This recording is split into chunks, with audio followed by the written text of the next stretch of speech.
why not talk about the movie A Case for Christ, which is a lot of people were surprised I said this, and I actually was pretty surprised on my Twitter as well. That not surprised on my Twitter, but I was surprised, and so I posted on my Twitter. The movie is actually really good. So I'm gonna take these out because I just realized I'm not using them for anything. All right, so Case for Christ was really enjoyable. I was surprised by it because I'm not just talking about for a Christian movie. I'm talking about, like, it was a good, well-made movie. I've written up kind of like my thoughts on it, so I'm gonna whip out the old notes here just so I can stay on point, stay on track. Give me just a second here. I should have had this ready. Google Drive. That's where all of my secrets are.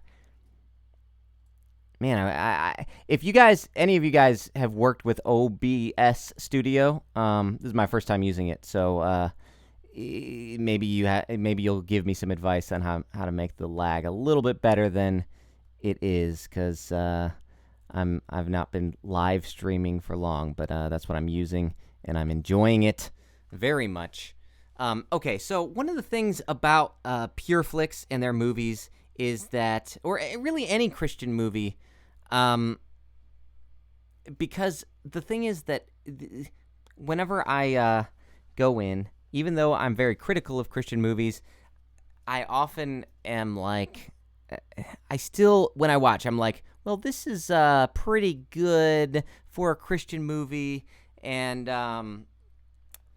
it's and I hate that. I hate thinking that way, which is why I make my reviews, because I'm like, there's no reason to give a pass to these movies. That's ridiculous.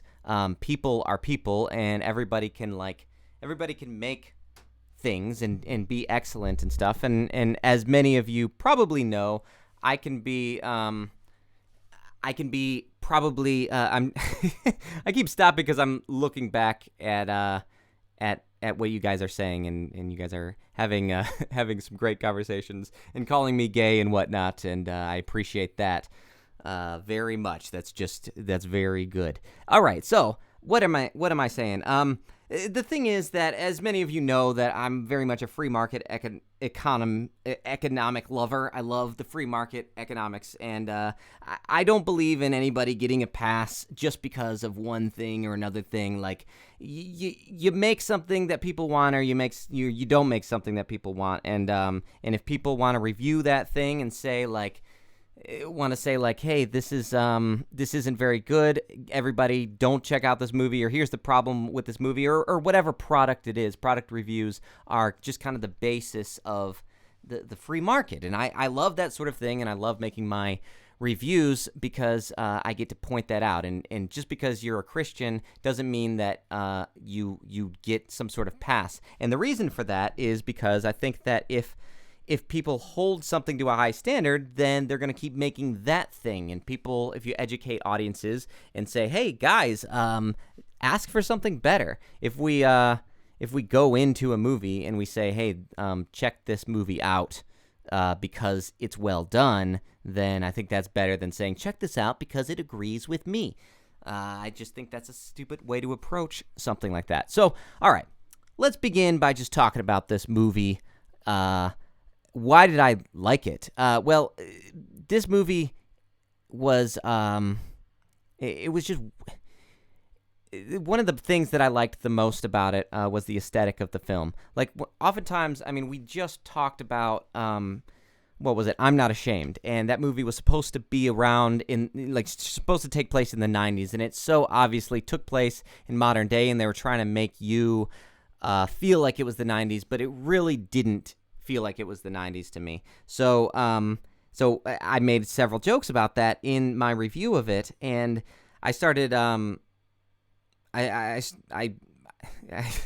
this is fun getting to read what you guys are saying, but also I understand that I'm lagging a little bit. I did read the book. Somebody just asked if I read the book. I read it when I was younger, and I enjoyed it. Like, it's really a fascinating book. But probably I want to cover. Well, I'll kick it off. I'll follow my notes. I might as well. My notes are saying, like, tell everybody what it is that you liked about it, and then get into the other stuff. So I'll stick to that. I really love the aesthetic. It reminded me, there's a movie called Flash of Genius that came out probably in 2005, I think it was, and it was about the guy who invented the windshield wiper, like the windshield wiper that would stop and go. And I really enjoyed that movie. It wasn't like the best movie that you've ever seen, but it was a really well done movie. And this movie had that type of aesthetic. It looked like that because it kind of took place, not the same year, obviously, as that, but it took place kind of during that time. This movie took place in the 80s, and it actually felt like it took you into the 80s. So I really enjoyed that. Like, it wasn't just like, hey, we found this Nintendo 64, which totally was out in the 80s. We found this Atari, and so let's make a movie based around that, and we'll set it in the 80s. It genuinely felt like it was taking place in the 80s, and the actors were fantastic. They did a great job with the acting. The writing, I think, is what stands out most with this movie, because this is not like, they don't hide the fact that this is a Christian movie, but like, there's some specific things within the film that people like, whenever you watch it, you will you'll feel like what am I saying? Oh, yeah. Okay. So it feels integrated into the plot. So obviously we know that Lee Strobel is a real person. And so we know from all the articles that you can read that he was a journalist at one point. And so I think maybe it feels a little more organic to the plot that he's talking about Christianity. But like, he's the atheist throughout the film. And the problem that you guys know I've had with these films in the past is just that they paint atheists like they're terrible people. And so if you're watching that and you don't believe in Christianity, you're certainly not even going to want to be around Christians or watch their movies or even become a Christian if they're telling you that you're a terrible person just because you believe what you believe. And I think that that's a bad approach to take on that sort of thing. But the main character, is an atheist through most of the movie. And yeah, spoiler alert, if you know anything about Lee Strobel, you know he does become a Christian at the end. And I went back and forth thinking, like, should they have, like, kept it there? Should they have broken it off before then? And like stopped it whenever you know, kind of like leave it open. But I think it worked fine to have the film end the way that it did. So I think that there's three things that we should probably kind of take from this. I think I said everything that I really liked. It's genuinely like a journey of one man. And so it goes from being this guy, and the way that the character is, they set him up as a decent person. And it kind of reminds me, there are like jerky type of moments in it where he's a jerk to his wife and his wife becomes a Christian before he does. And but I don't doubt that that's not real. Not that the guy was, that atheists are jerks, but just that, like, what a tense thing to happen if you don't believe in Christianity and then your wife becomes a Christian. And the reason why I say that I think this is genuine is it reminds me a lot of the Theory of Everything. It actually has a very similar plot to Theory of Everything, in that, not, you know, that he's not a genius or anything, but at least in Theory of Everything, you see the wife become a Christian, and that causes tension within the relationship, and the conversations that happen between the two of them and the tension that they have is very similar to that movie. So I thought that was really well done and well played. And it also reminded me a little bit of, I would say, here's my thought.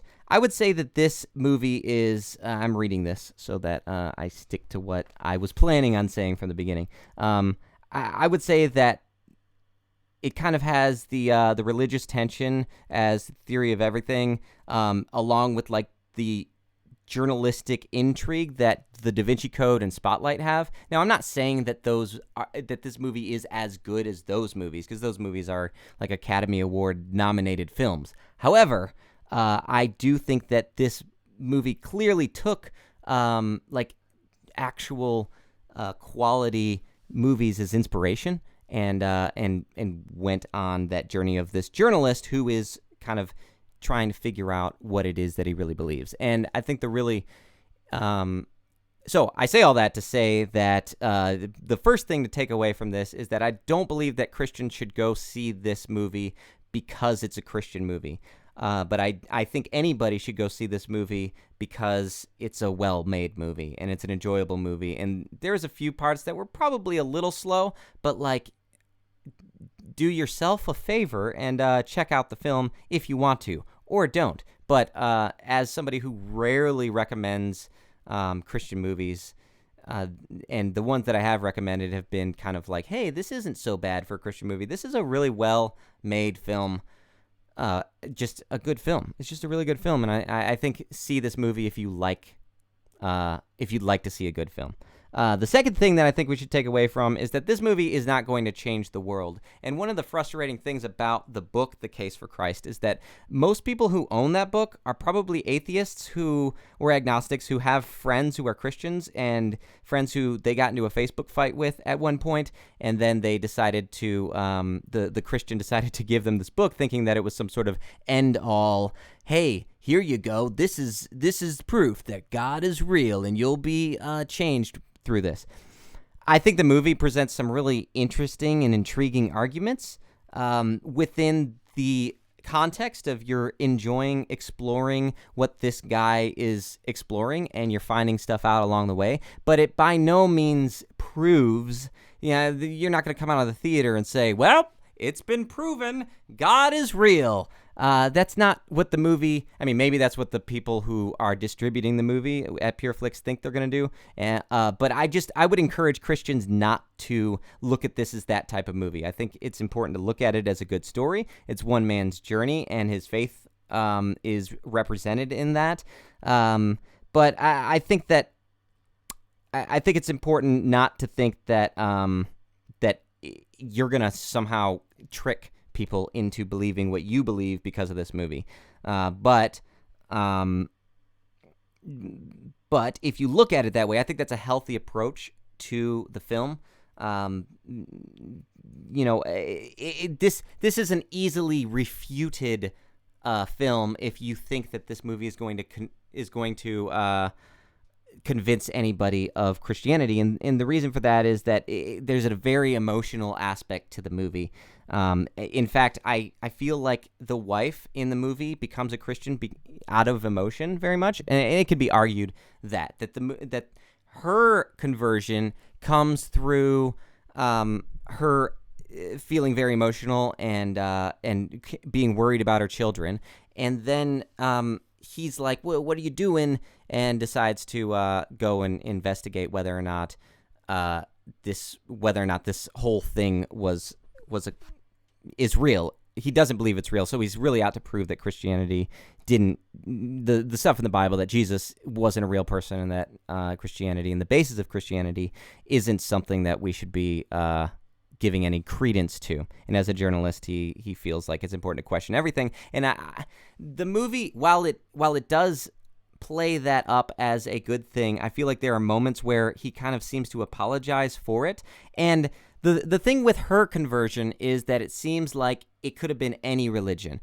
If it was a Buddhist who had come up to her, or a Muslim, or any whatever religion, a Hindu, I'm not going to list off all the religions, sorry if I missed yours, then that would have been the thing that she would have clung to, and then that would have been it. And I think that's and then he would have done Case for Buddha or something like that, and I'd be intrigued.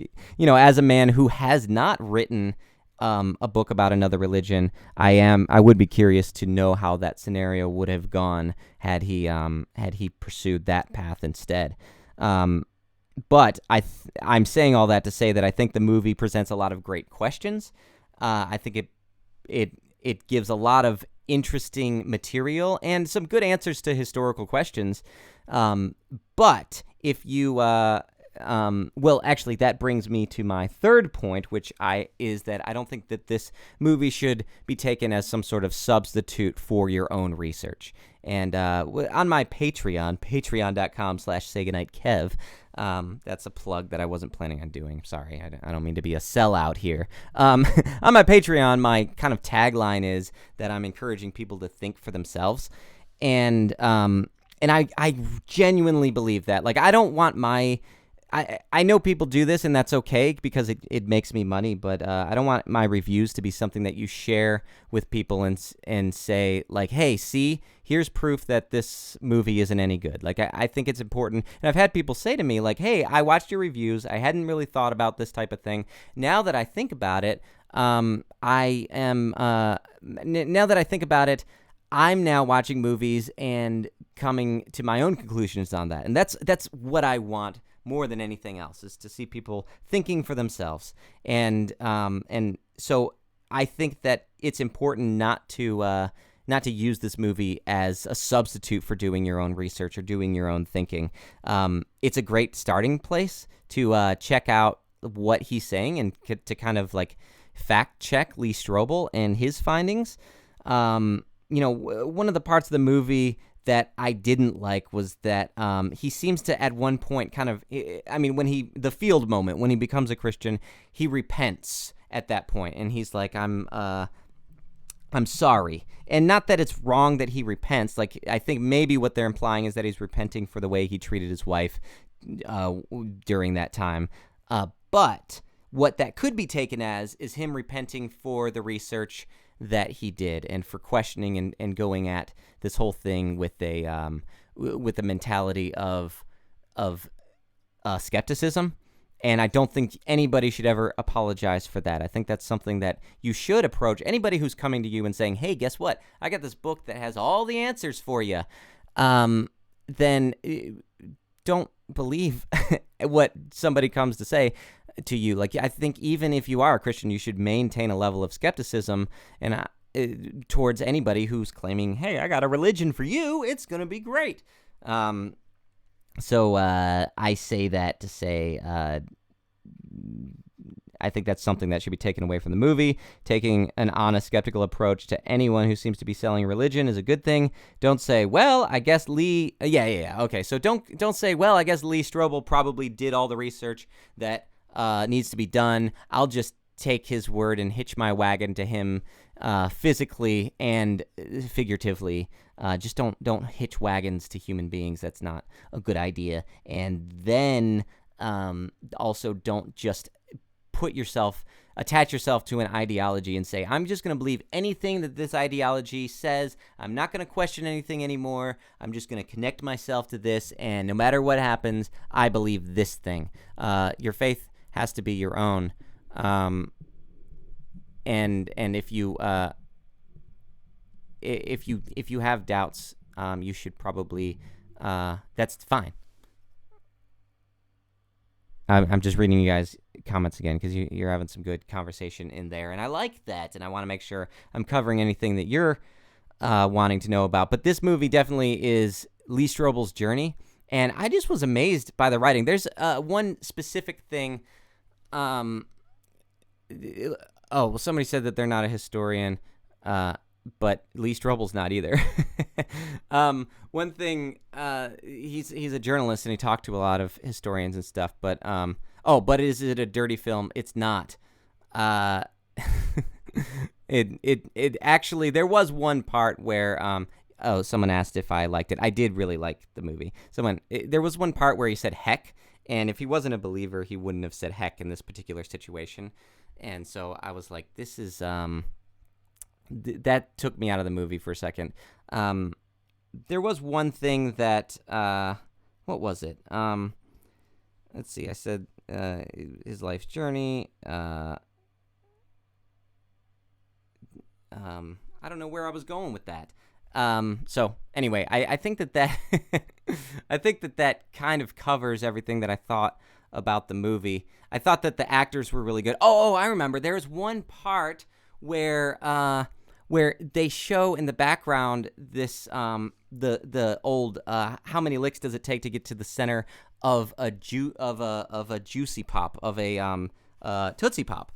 And, with the owl and stuff, I don't know how many of you remember that commercial, but they didn't point it out. They weren't like, "Hey, this is a metaphor for the movie." But it was a part that was connected to the time period.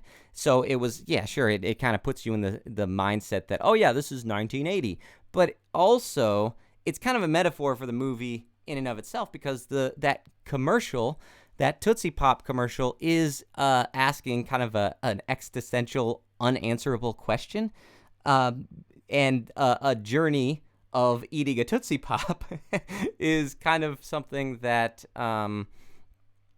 that's different for everybody, So I'm sure that's intentional, but there wasn't like some old man preacher who comes out with the Bible and is like, "Look, son, that Tootsie Pop commercial here is a metaphor for your life. Maybe we all have a Tootsie Pop." And I most Christian movies, any Kendrick Brothers film, would typically have done that and looked at the audience and said, "Hey, audience, you're all dumb.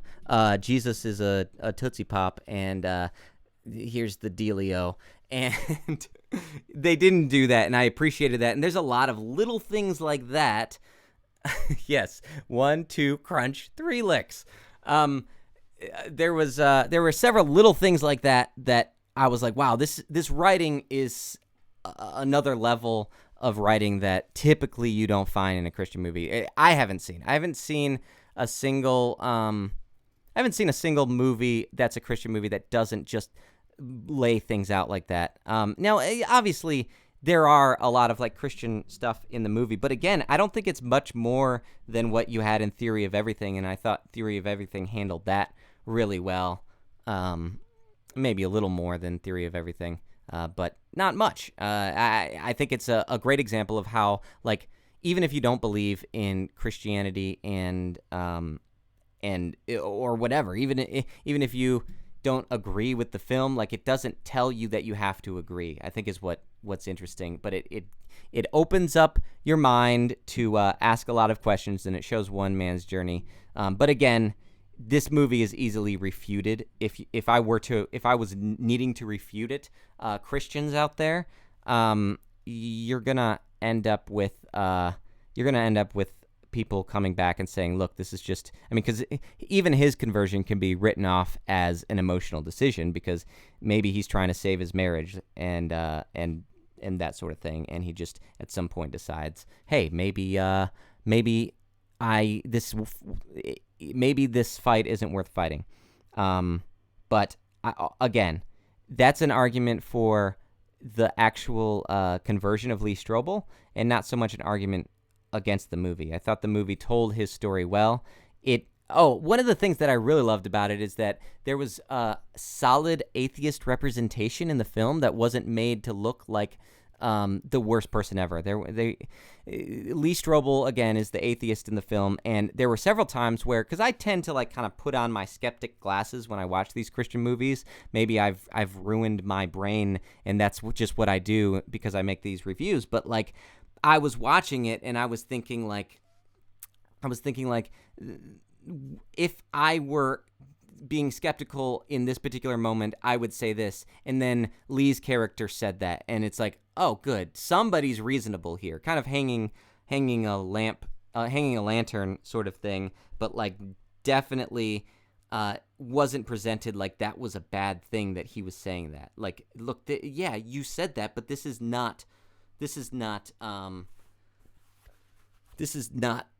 make sense. You're making an emotional appeal. And so, yeah, the conclusion of the film seemed to be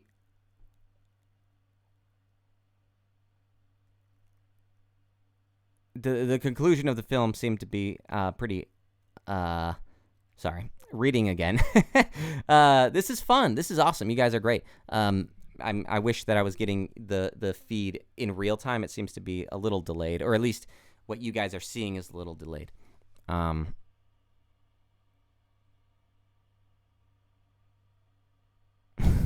So I was just reading and making sure I was covering everything. Oh, someone asked about Cinema Snob's parody movie, Jesus Bro. I watched the trailer and I was expecting, because I've seen some of Doug Walker's content and whatnot, and typically his movies are pretty hokey and cheesy. But I was actually surprised at how funny the Jesus Bro video is. Oh wow, 1927. That's the year I was born. I was actually thought it was really funny how the trailer looked really funny. So yeah, I'll probably see it whenever it comes out. So somebody just said that this movie sucked. I'd really be interested to know. Maybe I have the Christian rose-colored glasses on right now. Again, I wouldn't say that it's a perfect movie, but like I really, maybe this movie is talking, of course, about Case for Christ. Maybe this movie isn't as good as I'm picturing that it was. I thought that it was really well made, but I'm also really a sucker for biopics. I love them. I think that typically they're a lot of fun, but I've yet to see a Christian biopic that I really loved a lot. So I don't know. I'd love to hear your thoughts, and that's about it. My thoughts on Hacksaw Ridge. Haven't seen that. Haven't seen Silence yet. Davy and Goliath I have seen. And I've also seen Moral Oral, which is the Adult Swim parody of that, which is not something I recommend to my Christian viewers, but it's a funny show. Anyway, that's my thoughts. You guys have any questions about that? Let me know, and I look forward. Do you guys think? Yeah, I plan to see both of those movies. I plan to see Hacksaw Ridge and Silence. I want to see them. I just have been a little bit. I've just been a little bit busy because I work and whatnot, watching terrible movies. But I've heard they're both excellent movies and they're worth seeing. So maybe if I'd have seen those first, then I would have not liked this movie as much. But I definitely recommend it as a movie. Okay. Did you guys like this live stream? I hope that this live chat, do you guys know if this live chat shows up as the comments? Because if they do, then I would really, that would be really great to be able to go back and read what you guys said. That's all I'm saying. That's what I'm trying to say here. But cool. If you guys like the live stream, then I will do more in the future. I have this camera, and I'll get better at it. Right now, I'm a little nervous because I've not done this sort of thing. They don't show up as the comments. That's too bad. I want to read what everybody said. Cool. Well, I'm gonna do more. Like, see, I could do cool things like, let's see what's something cool I could do. So if I wanted to play a video, I can do that. If I'm gonna be like YouTube.com, go to YouTube.com and watch this weird I don't know what's here's a film theorist video, and so if I'm gonna watch his video on here and review it or something, if I'm like, welcome to another episode of Frame by Frame, a series dedicated to the craft of filmmaking. Get that, and then I'm going like, to stand by look two at that. beliefs. Here's First, Logan. That's Logan is the best. And then I cut back to you guys and like, oh well, how about that? Did you think it was a cool one? And then I can come back and say, well, that was pretty cool, didn't you think? So that's something that I can do in the future. Oh, how about this? Second, Hugh Jackman must. Okay, so that's something that I would like to do in the future with you guys, but actually it won't be me watching film theory. It'll actually be me watching, reviewing. There's some Netflix movies or shows that I want to watch with you guys, and so let's do that sometime. Okay, all right. I'll talk to you guys later. Peace.